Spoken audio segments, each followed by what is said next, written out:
Hello friends, आप सभी ये फील करते हैं कि आजकल मानसिक रोग बहुत ज़्यादा बढ़ रहे हैं।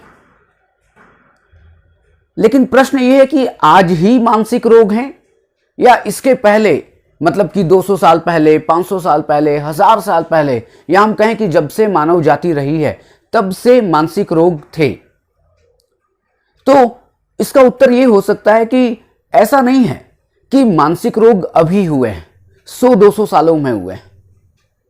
मानसिक रोग पहले भी थे, बल्कि मेरा तो ये मानना है कि मानसिक रोग तब से हमारे साथ आए हैं जब से हमारा शरीर, मतलब कि पूरी की पूरी मानव जाति शुरू हुई है। जब से मानव जाति पैदा हुई तब से शारीरिक और मानसिक दोनों ही रोग हुए हैं। लेकिन हाँ, उस समय नेचर कुछ अलग हो सकता है, उस समय कुछ लक्षण हो सकता है अलग हो सकते हैं। हो सकता है कि उनके नाम अलग हो सकते हैं, जैसे कि मलेरिया, टीबी, टाइफाइड, ये सारे शारीरिक रोग हैं।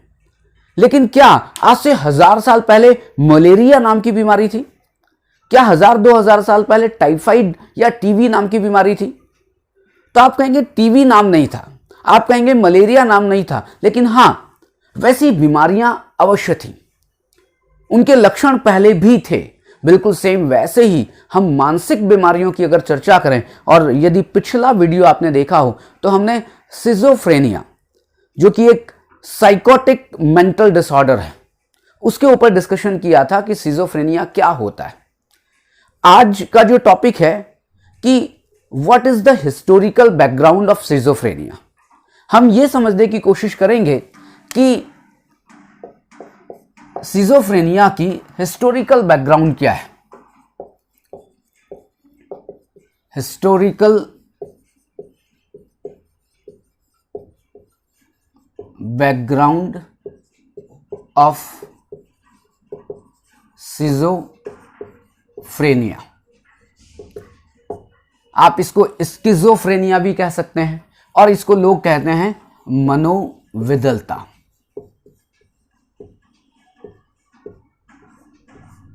कि इसकी ऐतिहासिक पृष्ठभूमि क्या है कि इसको सिजोफ्रेनिया नाम कैसे दिया गया। क्योंकि अभी मैंने कहा था कि 500 साल पहले तो सिजोफ्रेनिया नहीं था, 100 साल पहले, 200 साल पहले सिजोफ्रेनिया नहीं था। तो ये सिजोफ्रेनिया बीमारी आई कैसे, मतलब कि सिजोफ्रेनिया नाम कैसे दिया गया। तो एक काम करते हैं, हम एक टेबल बनाते हैं, और टेबल में हम शुरू करते हैं कौन से ईयर से? हम शुरू करते हैं 1865 से। 1865 के बाद हम चलेंगे 1899 पर, और 1899 से हम चलेंगे 1911 पर, मतलब कि 1865, 1899 और 1911। इसके पहले मनोविदलता के लक्षण थे, इसके पहले मानसिक रोग थे 1865 के पहले। लेकिन 1865 के पहले की हम बात नहीं कर रहे हैं, हम 1865 से बात कर रहे हैं, क्योंकि यहां पर एक साइंटिफिक स्टडी स्टार्ट हुई थी सिजोफ्रेनिया के सिम्टम्स के ऊपर। अब क्या हुआ, 1865 में एक साइकोलॉजिस्ट थे जिनका नाम था बेनेडिक्ट मोरेल। Benedict Morel. अब बेनेडिक्ट मोरेल के समय क्या हुआ कि ये एक साइकोलॉजिस्ट थे, या आप कहें कि ये एक साइकेट्रिस्ट थे, ये एक साइंटिस्ट थे। इनके पास एक लड़के को लाया गया जो कि 14 साल का था, और ये डॉक्टर थे। तो उस लड़के के बारे में बताया गया कि साहब, ये पहले लड़का बहुत ज्यादा इंटेलिजेंट था, पढ़ने में बहुत अच्छा था, लोगों के साथ इंटरेक्शन करता था, लोगों से अच्छी तरह मिलता था, और सभी इसके व्यवहार के सारे पहलू अगर देखे जाएं तो सब ठीक थे। लेकिन कुछ समय से क्या हुआ कि धीरे धीरे, एकाएक नहीं हुआ, धीरे धीरे क्या हुआ कि धीरे धीरे मेंटली वो वीक होता गया। जो इंटेलिजेंस का जो लेवल था वो धीरे धीरे कम होता गया, और उसको जो बेनेडिक्ट मोरेल है, उन्होंने उस लड़के के लक्षणों को देखकर एक नाम दिया कि उस लड़के को क्या था, उस लड़के को गंभीर बौद्धिक ह्रास हुआ, और जिसे हम कह सकते हैं कि सीरियस इंटेलेक्चुअल डिटोरिएशन।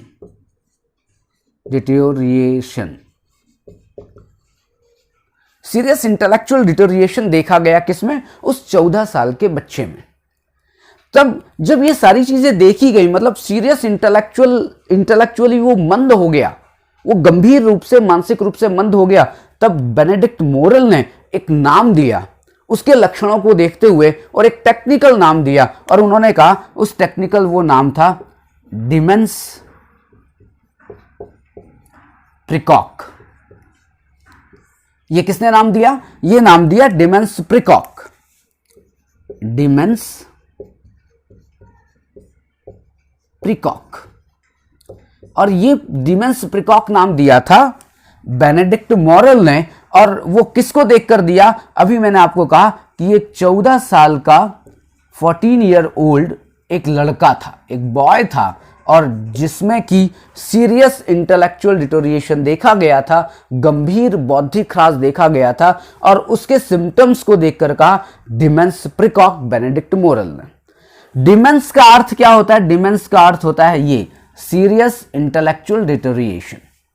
और प्रिकॉक का अर्थ क्या होता है? प्रिकॉक का अर्थ होता है प्रारंभिक शुरुआत। इसका मतलब अब अगर आप देखें, डिमेंस प्रिकॉक का मतलब है कि गंभीर बौद्धिक ह्रास की एक प्रारंभिक शुरुआत हुई थी। ये अभी यहां पर सिजोफ्रेनिया नहीं आया है, यहां पर केवल बात डिमेंस प्रिकॉक पर रुक गई। कब? 1865 में बेनेडिक्ट मोरल ने ये कहा। अब आते हैं 1899 पर, क्योंकि यही चीजें आगे बढ़ती गई जो कि बेनेडिक्ट मोरल ने दी थी। अब बेनेडिक्ट मोरल के बाद 1899 में एक साइकोलॉजिस्ट आए जिसका नाम था एमिल क्रैपलिन। एमिल क्रैपलिन। अब एमिल क्रैपलिन ने फिर अध्ययन किया किनका? जो कि बेनेडिक्ट मोरल ने जो कॉन्सेप्ट दिया था डिमेंस प्रिकॉक का, और उसके जो सिम्टम्स बताए थे उनका अध्ययन किया 1899 में एमिल क्रैपलिन ने। और एमिल क्रैपलिन ने क्या किया? ये जो डिमेंस प्रिकॉक जो वर्ड था उसको एक लैटिन वर्ड में बदल दिया। कौन से वर्ड को? डिमेंस प्रिकॉक जो कि बेनेडिक्ट मोरल ने दिया था, उसको एमिल क्रैपलिन ने लैटिन वर्ड में बदल दिया और उसका नाम कर दिया डिमेंशिया प्रिकॉक्स। डिमेंशिया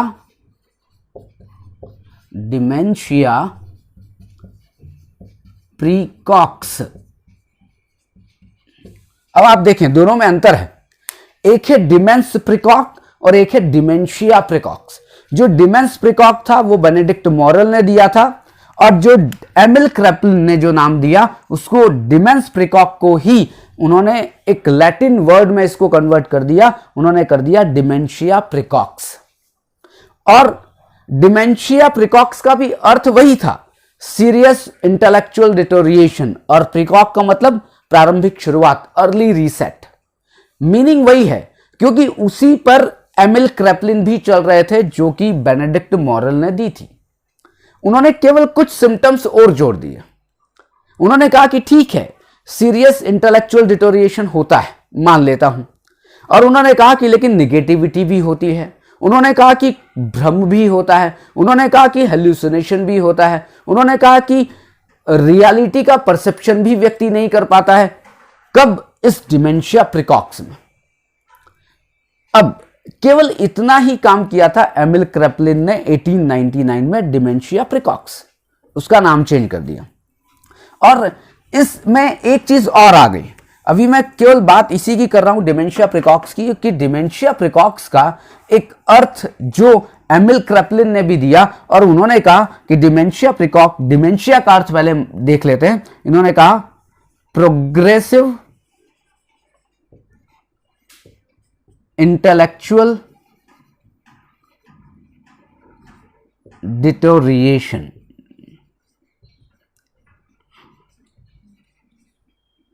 उत्तरोत्तर उत्तरोत्तर बौद्धिक ह्रास। अब आप देखें 1899 में एमिल क्रेपलिन ने डिमेंशिया प्रिकॉक्स दिया नाम, और डिमेंशिया प्रिकॉक्स का जो अर्थ था वो क्या था? Progressive intellectual deterioration. नाम बिल्कुल वही है, यहां पर सीरियस था कि गंभीर है, लेकिन यहां पर इन्होंने कर दिया प्रोग्रेसिव। प्रोग्रेसिव का मतलब ये कि क्रमबद्ध तरीके से वो ह्रास हो रहा है। गंभीर जो भी हुआ है, जो भी इंटेलेक्चुअल डिटोरिएशन हुआ है, जो भी मानसिक मंदता आई है, वो धीरे धीरे आई है, एकाएक नहीं आई है कि आज विवेक ठीक है और कल वो शिजोफ्रेनिया का पेशेंट बन जाए, या कल उसमें उसका जो बौद्धिक स्तर है वो कल बिल्कुल ही डाउन हो जाए। हाँ, कोई चोट लग जाए तो बात अलग है, कोई बुखार आ जाए, बुखार चढ़ जाए, हम कहते हैं ना दिमाग में बुखार चढ़ गया, ऐसी कोई सिचुएशन आ जाए तो बात अलग है, लेकिन एकाएक व्यक्ति इंटेलेक्चुअली वीक नहीं हो सकता, इंटेलेक्चुअली उसमें ह्रास नहीं हो सकता। तो इन्होंने क्या कहा? प्रोग्रेसिव इंटेलेक्चुअल डिटोरिएशन, ये उन्होंने कहा एमिल क्रेपलिन ने। लेकिन अब आप ये देखें कि दोनों डिमेंस प्रिकॉक की बात करें या डिमेंशिया प्रिकॉक्स जो कि एमिल क्रेपलिन ने दिया था, यहां पर कहीं भी सिजोफ्रेनिया वर्ड नहीं आया। तब सिजोफ्रेनिया कहां आया? सिजोफ्रेनिया आया, मैंने अभी कहा था कि आपको 3 सालों की स्टडी करनी है, 1865, 1899 और तीसरा है 1911, 1911। अब मैं इसको मिटा देता हूं, आप अगर एक फोटो लेना चाहें, स्क्रीनशॉट लेना चाहें तो आप ले लीजिए।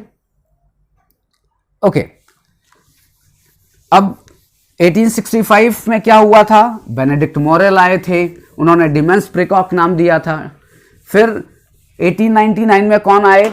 एमिल क्रेपलिन आए थे, उन्होंने डिमेंशिया प्रिकॉक्स नाम दे दिया।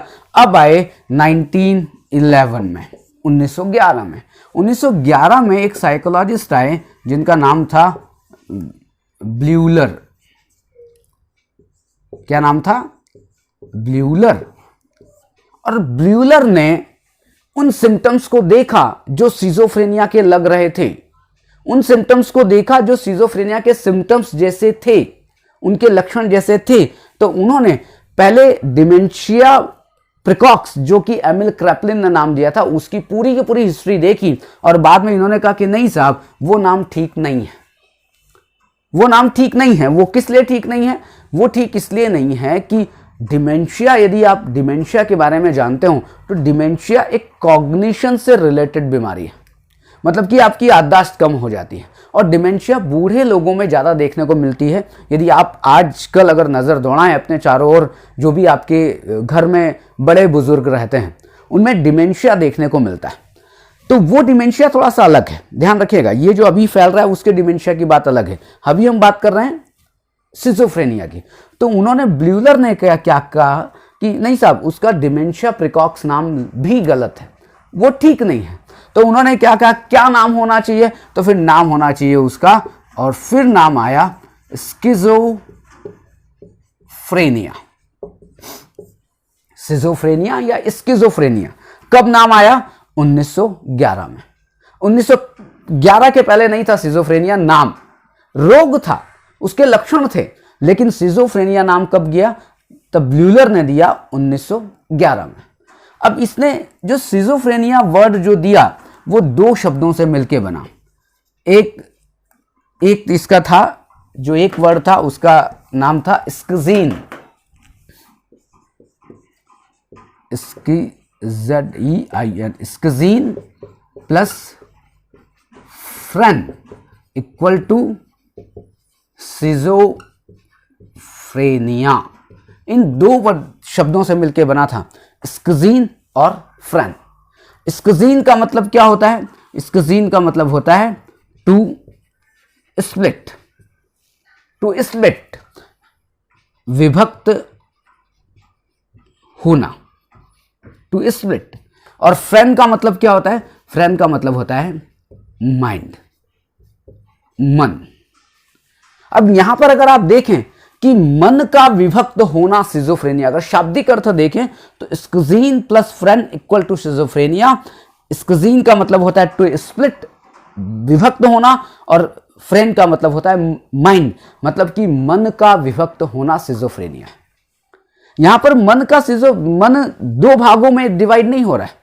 मन या जो उसकी व्यक्तित्व की जो पर्सनालिटी है वो अलग अलग डिवाइड नहीं हो रही है। आप ध्यान रखिएगा कि हम कहें कि नहीं इसमें ड्वेल पर्सनालिटी है, नहीं, ड्वेल पर्सनालिटी वाला वो जो सेंस है वो अलग है, वो अलग एक बीमारी है।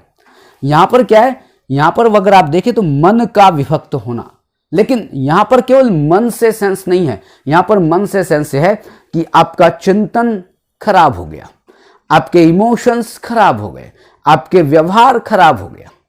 खराब मतलब बिल्कुल विकृत, मतलब आप इसको कहें कि schizophrenia is the distortion in thinking, emotion and behaviour. मैंने क्या कहा कि सिजोफ्रेनिया आपके चिंतन, संवेग और व्यवहार का विकृत होना है, मतलब तीनों ही चीज खराब हो जाए, तीनों ही बिल्कुल बंट जाए। तो यहां पर टू स्प्लिट माइंड के लिए बात की गई है, लेकिन केवल माइंड मतलब मन की बात नहीं है। मन मतलब यहां पर पूरे व्यक्तित्व की बात है। और तभी उन्होंने कहा कि जब आपका मन, मतलब आप कॉग्निटिव रूप से बिल्कुल ही परेशान हो गए, आपका कॉग्निशन का जो लेवल है, जो मेंटल प्रोसेस है वो बिल्कुल डिस्टॉर्टेड हो गई है, बिल्कुल विकृत हो गई है, तब एक स्थिति आती है जब आप पूरी तरह खराब हो गए, पूरी तरह आप कहें कि एक पागल कि व्यक्ति पागल हो गया। तो पागल हो गया तब क्या होगा, पागल होने का मतलब है ये माइंड का स्प्लिट होना। और पागल होने का एक अर्थ और है जो यहां पर और है, और जिसका मतलब है विथड्रॉल फ्रॉम रियलिटी, वास्तविकता से संबंध विच्छेद होना। वास्तविकता से संबंध विच्छेद किसका होता है, सिजोफ्रेनिया के पेशेंट का, वास्तविकता से संबंध विच्छेद। तो ये इस तरह से पूरा एक हिस्टोरिकल बैकग्राउंड है कि कैसे सिजोफ्रेनिया वर्ड आया। तो सबसे पहले 1865 में बेनेडिक्ट मोरेल आए थे। उन्होंने एक 14 साल के लड़के को देखकर उन्होंने डिमेंस प्रिकॉक नाम दिया उसके लक्षणों को देखकर। फिर 1899 में आए हमारे एमिल क्रैपलिन साहब, उन्होंने कहा कि नहीं साहब डिमेंस प्रिकॉक की जगह हम डिमेंशिया प्रिकॉक्स कर देते हैं, और उन्होंने कुछ सिम्टम्स और जोड़ दिए। इसके अलावा एमिल क्रैपलिन साहब ने ज्यादा काम नहीं किया। उसके बाद आए ब्ल्यूलर साहब, तो ब्ल्यूलर ने 1911 में उसको नाम कर दिया सिजोफ्रेनिया। और सिजोफ्रेनिया उन्होंने कहा कि दो वर्ड से मिलकर बना है, स्किज़ीन plus phren equal to schizophrenia. स्किज़ीन का मतलब होता है टू स्प्लिट, विभक्त होना, और फ्रेन का मतलब होता है माइंड। अब यहां पर मन का विभक्त होना, अब मन मतलब केवल माइंड नहीं, मन मतलब पूरे के पूरी व्यक्तित्व की बात है, पूरे के पूरे पर्सनालिटी की बात है। उसका पूरा व्यक्तित्व ही विखंडित हो गया। व्यक्तित्व का मतलब चिंतन, थिंकिंग, व्यक्तित्व का मतलब आपका संवेग, व्यक्तित्व का मतलब व्यवहार, तीनों ही चीज डिस्टॉर्टेड हो गए, विकृत हो गए। और उसका परिणाम क्या हुआ, उसका परिणाम यह रहा कि रियलिटी से संबंध विच्छेद हो गया, वास्तविकता से संबंध विच्छेद हो गया। यह है सिजोफ्रेनिया का एक हिस्टोरिकल बैकग्राउंड कि कब सिजोफ्रेनिया आया। लेकिन ऐसा नहीं है कि 1911 में सिजोफ्रेनिया पर जो रिसर्चेज हैं वो रुक गई, नहीं, उसके बाद रिसर्चेज चल रही हैं। लेकिन मैं जो कह रहा हूं ना, नाम चेंज नहीं हुआ है, नाम एज इट इज वही है। इसलिए हम बस बात कर रहे थे कि नाम कब आया, तो नाम आया 1911 में ब्ल्यूलर ने दिया था। ओके, तो आज का भी लगभग 20 मिनट का वीडियो हो गया। अब आज इस चैप्टर को हम यहीं पर क्लोज करते हैं। अब नए चैप्टर के साथ फिर मिलेंगे एक नए वीडियो में। तब तक के लिए आप सबका बहुत बहुत धन्यवाद। लेकिन ध्यान रखिएगा, इस चैनल पर यदि आप पहली बार आए हैं तो इस चैनल को सब्सक्राइब करिए, लाइक करिए, और बेल का जो आइकन है वो दबाना बिल्कुल मत भूलिए। बेल का आइकन दबाएंगे तो फिर नोटिफिकेशन पहुंचेगा आपके पास, अदरवाइज आप अछूते रह जाएंगे, आपको पता नहीं चलेगा कि हमारी साइकोलॉजी की पाठशाला कैसी चल रही है। Thank you very much.